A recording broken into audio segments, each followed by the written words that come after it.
Time now for Back Pages tonight here on Sky Sports News, bringing you a first look at the morning stories in the newspapers. And joining us tonight, the Daily Mail's Riyadh Al-Samurai and Martin Hardy from The Times. Welcome to you both. Let's go to the Daily Mail, and it's all about Aston Villa at the first headlines there. And indeed, most of the papers, the Mail has Duran's smash hit. Super sub John scores a worldie to give Villa victory over Bayern. Martin, just when we thought this would be a bit of a damp squib, the new Champions League format, has John Duran and Aston Villa rescued it tonight? Yeah, just a little bit.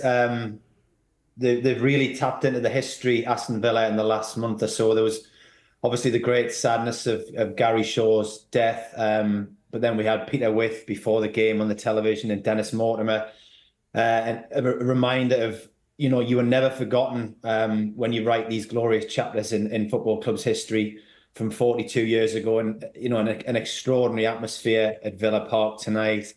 Had to play a part of the game on the back foot, which you would expect. And it was interesting, you know, Peter With is the hero of 1982, wore the number 9 shirt, had his sweatbands on, born in Liverpool and signed from Newcastle. And the hero tonight is another number 9, but perhaps a nod to the changing face of football, born in Colombia and signed from Chicago Fire in America, and scores this magnificent goal. Aston Villa are relying to a certain degree on the brilliance once again of Arne Martinez, who just seems to glory in these really big occasions. But so much to like and admire from what Aston Villa are doing at the minute, how they played tonight. You can see the transition from Bayern Munich into Vincent Kompany's style, and this is the first time they've lost this season under him. And I think, if I'm right, this is the first time they've lost a Champions League qualifying game in something like 41 games, kind of going for the group stage and now the league stage, going back to 2017, to give a little bit of kind of a show of just how big the occasion and what Aston Villa have done tonight is. There's so much that Villa can be proud of tonight, writing a small chapter in the history, but they go, sixth in this ginormous Champions League table with 6 points from 2 games. I'm sure it was something like, if you get 8 points, you're guaranteed to finish in the top 23rd and 23, and you have a qualification game for the Europa League to throw into there. But they'll be setting the sights a lot higher at the minute. Unai Emery, which we've said many times, has done a brilliant job since he went to Villa Park. I'm sure we'll talk about Manchester United later in the programme. But when they were doing their summer search for potential managers to take over at Old Trafford, I'm amazed Emery's name didn't pop up.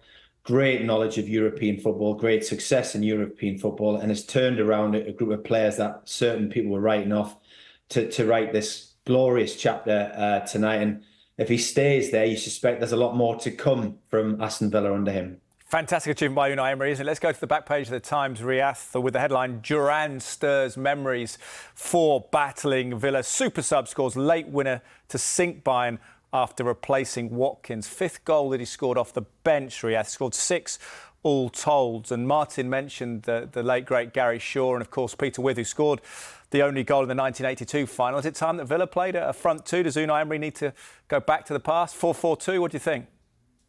Duran's making a pretty good case for it. Like I said, I was just going over a few of the numbers before we came on, and I think he's only played something like 310 minutes this season. He's coming off the bench, five goals from the bench. It's fabulous. And I might say as well, it's a fabulous story. He's from Medellin in Colombia. He's come over from Chicago. He's 20 years old. He's been fantastic, and that finish tonight as well. That was fabulous. And we heard Arne Martinez afterwards talking about, we all know Manuel Neuer. He's that sort of, he's the father of the sweeper keeper, if you like. He's going to be off his line. But the ball's come through. He's barely taken a look. He's played it across his body. The finish is absolutely sublime. But the instinct to do it, to go for that chance at that stage in the Champions League, absolutely brilliant from him. But I would like to just say something about Arne Martinez on all of this as well. I mean, look, whatever we say about him, this peculiar fetish he has for trophies, every aspect that goes into his personality, what an unbelievable goalkeeper. There are 4 saves tonight, which, you know, without them, this is a very, very different conversation about Aston Villa, particularly the two ones late on. You know, he is, he's absolutely on that Ballon d'Or shortlist on merit. You know, we're talking about a World Cup winner. I find him as a character absolutely fascinating, partly for that lunatic streak and that habit he has when he sees a trophy, he just has to. But beyond that, we're probably talking about the best goalkeeper in the world right now. And within that wider system that Aston Villa have got, there's the game plan Unai Emery sent them out with today. He's let Bayern have a little bit of the space. He's let them come at them. He's wanted to then spring these breaks from them into that space. I think the referees had a shocker. Villa could have been a lot more comfortable if a couple of those decisions for pulling down Watkins had gone another way. But Emery's had a bit of a masterclass there this evening. And then you look at the components of that team. Brilliant striker in Watkins, brilliant option off the bench in Duran, arguably the world's best goalkeeper. We maybe need to stop imposing limits on Aston Villa because they do have so many components of a brilliant team. Well, let's talk about that. They've got Bologna next, Martin. They've got Club Brugge away after that. Feasibly, could be pretty much qualified for the next phase after that. What do you think is achievable for the club this season in Europe, Martin?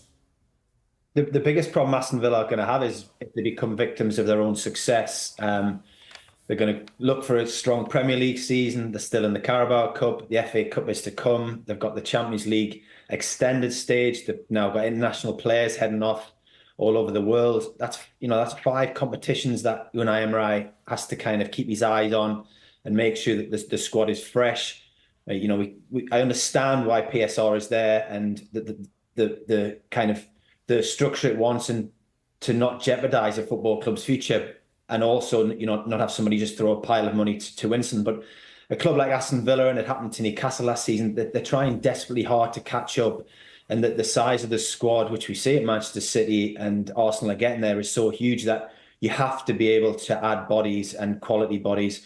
What Aston Villa have done so well here, you look at Morgan Rogers, which kind of would come into the Ollie Watkins and John Duran debate of can you drop any of those three in it?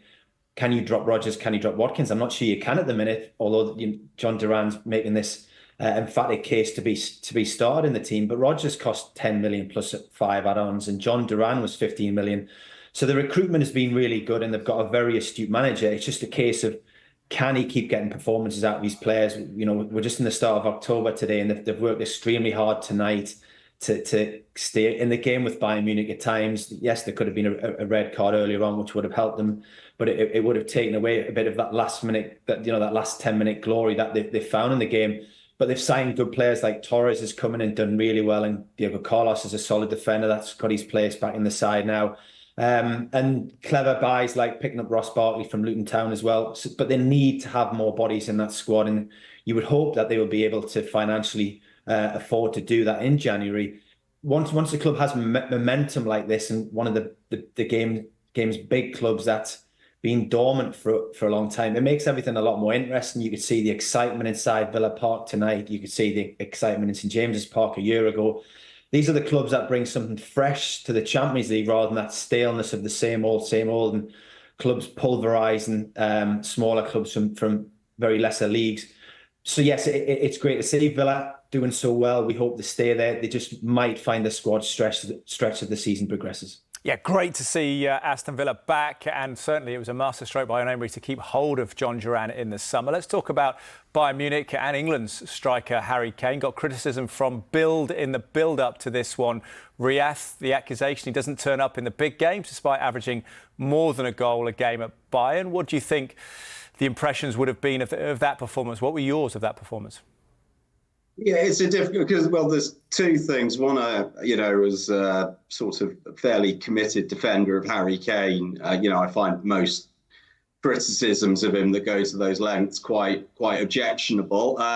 That being said, it's probably not a great night for me to die on that hill. I thought he was reasonably quiet. He looked quite frustrated at times. We saw him having sort of a minor tantrum at a few of his teammates there. But no, it was a quiet game. He forced a good save from Martinez, but it wasn't one of those where you made the emphatic case for Harry Kane. But I also believe it's a total myth, the criticism around him.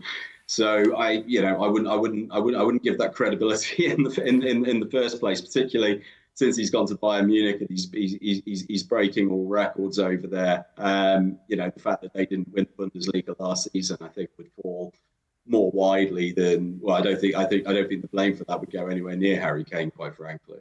No, we wonder about his fitness, don't you, after that knock against Bayer Leverkusen as well in the draw at the weekend. So that's an Aston Villa epic win for them. Arne Slot has now won 8 of 9 as Liverpool manager after the 2-0 win over Bologna. Let's hear from the Liverpool boss now. It was good to win, clean sheet, some good individual performances, so positive overall.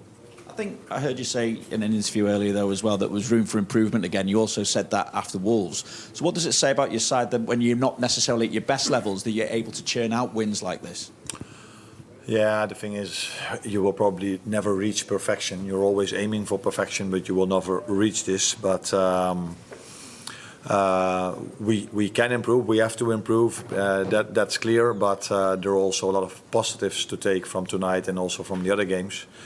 But there was a spell in the game where I think we didn't control. They were threatening us more than I would like to see.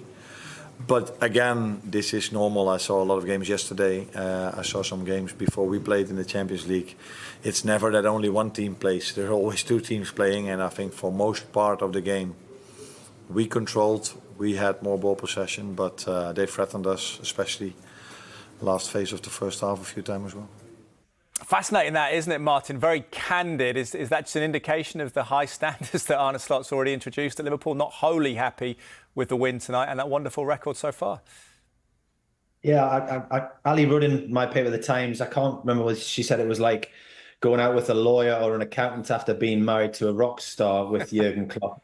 Sorry, Ali, if I've misquoted you there, but I think we understand what she was alluding to. And it's going to be a different style. It's going to take him time to implement what he does. Liverpool fans must hope that he takes them towards a successful style of football. But within there, if you're a new manager coming into a club, you'd be praying to inherit a player like Mo Salah, 8th season at Anfield, just gets on and scores so many goals, plays more or less every game, fit. 32 now, he scores another goal tonight and an assist, and I think that's 217 goals now for Liverpool. An incredible player, and as long as he keeps him ticking over, then Liverpool have a chance of development under Arne Slot. Szoboszlai, I keep saying, I think will be becoming a very important player, but I know that he's keen to not necessarily rotate, so the players that come in have to make an impact, and you're looking at a Darwin Núñez, and you're still thinking, when is he going to seize his moment? As he got just the 1 goal this season, and he started up front tonight. So there are certain players, I'm sure, that will have question marks over them under Arne Slot. We will see how he develops. But yeah, it's not been a bad start, has it? No, it certainly hasn't. 100% in the Champions League so far. Leipzig, Leverkusen and Real Madrid, the next 3 in the Champions League. Riyadh as well. Chelsea and Arsenal coming up this month in the Premier League. How much will we know about Liverpool's credentials as serious contenders at the end of the month, do you think? Yeah, I think that's going to be the test there. But when we look at our slides, it's almost easy to forget how underwhelmed, I would say, a few people were when he came in. I freely admit I was. I thought, the appointment felt a little bit like a placeholder. It was always going to be a dip after Jurgen Klopp, when I wasn't expecting him to be 5 wins from 6 in the league, top of the table. So, I think they were very good. Every time I switched over to Liverpool games tonight, they did seem to be having a few struggles post-bar. Alisson had to make a good save start the second half there. So, as Slot was making the point himself, it wasn't their greatest performance. But if you're not performing brilliantly and you're on 8 wins out of 9 in all competitions this season, you're probably in pretty good health. Now, I still have a question in mind about what's going to happen with these guys who are out of contract: Salah, Van Dijk, Trent Alexander-Arnold. Those are you wonder whether or not that becomes a factor on performance as the season goes on, those residual uncertainties. But right now they're riding this what seemed like an incredibly difficult transition fantastically well. So, like I said, they're flawless in the Champions League. They've got some hard tests coming up there. Real Madrid, of course, lost this evening, but that's still Real Madrid. So these aren't easy games they've got, but we're quickly coming to the conclusion watching them that they look like they're hitting stride under Slot very well. Martin's alluded to the format, Riath, and you mentioned Real Madrid losing to Lille. Atletico Madrid were thrashed by Benfica, which in previous seasons would have been sort of shock results. But do you feel with the new format that perhaps that's less so? What's your impressions? Is there enough jeopardy? No, I don't like the format, and for the exact reasons you've outlined there, Teddy. I think it does provide that little bit of extra comfort. It gives you a bit of a pillow if you have an off night. Real Madrid, I think whether or not it's a 14 group or the world's longest table that we're looking at today, Real Madrid would still recover, you would assume, and make it through. But it just, one defeat with these extra games to compensate, it doesn't feel like there's a jeopardy there right now. It doesn't, I don't like it. I don't like the lack of balance. I like to see, if you're playing a team, you've beaten Bayern Munich at home this evening. If you're Aston Villa, let's see how you get on away. I quite like seeing how that balance plays out. I think the integrity of the competition has been damaged with this format change, and as you say there, I think the price of defeat is less now. Yeah, perhaps harder to get knocked out than it is to stay in the competition to an extent. I know that Martin was nodding along to that. We do have to take a break now. When we come back, we'll look at more of the back pages and a popular topic you may have heard quite a few times the past couple of years. Manchester United and Erik ten Hag, including this in the Sun. We are mad United, meaning angry there. Back in a few moments.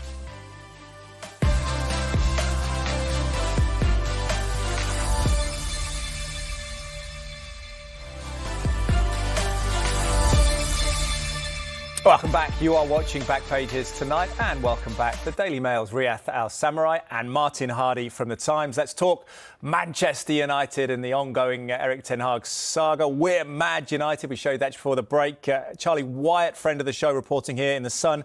Erik ten Hag claims his quote-unquote mad Manchester United players will unleash their anger on Porto tonight, that being Thursday night. Martin, how convinced are you by that sentiment? Do you expect them to be fired up? Man United failing again. This Erik ten Hag saga was going to roll for however many months or weeks, and we're going to keep coming back to the same place of there isn't a style to the team. They've spent far too much money. There are terrible results. He's there in position basically because he beat a very tired Manchester City team in an FA Cup final. It was interesting. The squad came for Manchester United's trip to Porto, and you're looking through it thinking it costs a lot of money, but it looks like it's missing a lot of good quality players, but it's not. In theory, they're in there. But you're looking at Ahmad, Anthony, Garnacho, Højlund, Rashford, Zirkzee. Is a forward line that sounds like Man United are taking a weakened team for a Europa League game, but it's not. There's several mysteries about Manchester United, and that's how has the style not developed in over 2 years under Erik ten Hag, and what have they spent so much money on? It will continue to lurch from crisis to crisis. Was it 4.5? The expected goals from Tottenham they faced on Sunday. I'm sure Ineos will need to probably review themselves at some point to see how they came to the conclusion to keep a manager who isn't moving the club forward. Other teams are overtaking them. Manchester United, you suspect, will be doing well to keep in the Europa League for the next couple of years. And I was amazed to see there is a target to win the Premier League by 2028. That just seems absolutely fanciful with what we're seeing from this squad of players. No disrespect, Harry Maguire's still in there. Johnny Evans is still in there. It's a porous defence that concedes goals. They have a nightmare game on Sunday against Aston Villa. Who knows? They might get a result there, but that could be a game where a lot of things come to roost, and we'll be having this conversation next week saying why are Man United still hanging on to Erik ten Hag. It's difficult to know where Man United are going at the minute. A result tomorrow, I don't think will change that. Well, the headline there we just saw flash across the Times, Ten Hag, I'm not panicking. I think a lot of those quotes there came from a great interview with Sky Sports' Juliet Farrington when Ten Hag seemed to open up more than usual, Riyadh. He says, we are mad at ourselves, and from the madness we have to get motivation. Do you think against Porto it's a question of seeing motivational qualities from Ten Hag, or is it about tactical now? So what do you think United fans want to see? Well, I think they'd like to see a team that's fully committed, but they want to see a team that's coherent. They want to see a team that's got a plan. And as Martin said there hasn't been a plan for 2 years. There are so many teams in the division, whether it's Brighton, whether it's Tottenham, Liverpool, Man City, where if you edited out their kits and their faces, you'd be able to tell who it is. Man United, there is no strand, let alone a strand of logic that runs through the way that they play. Now, they do have this habit of lifting themselves for important games, particularly when Ten Hag's under pressure. He obviously kept himself in a job with the FA Cup final.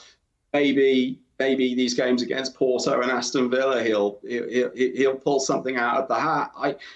I feel sympathy for him. I watched the interview. It was an excellent interview today that he's done with Sky, and you listen to him, and it's like watching this man who has taken a sustained kicking for well over a year now, and no one wants to see that. But at the same time, it's clear. It was clear against Tottenham in the same way that it's been clear in sort of 24 other games in the last year or so that this club is not turning a corner, much as Jim Ratcliffe would like to see that happen. He's obviously sort of gambled his own sort of perceptions of judgment, public perception of his judgment, by keeping him over the summer because of that FA Cup win. But I don't see where the upturn comes with this side. Well, Riyadh, we shall keep our eyes on it. Thank you very much. There wasn't enough time to discuss Champagne coming back to the Formula One podiums to replace the sparkling wine. We'll speak to you again soon, gents. Thank you.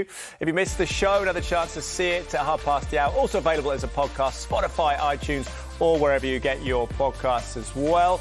We've got all the night's action, the details of the football and reactions coming from the Champions League and the Championship. See you in a few moments at Sky Sports News.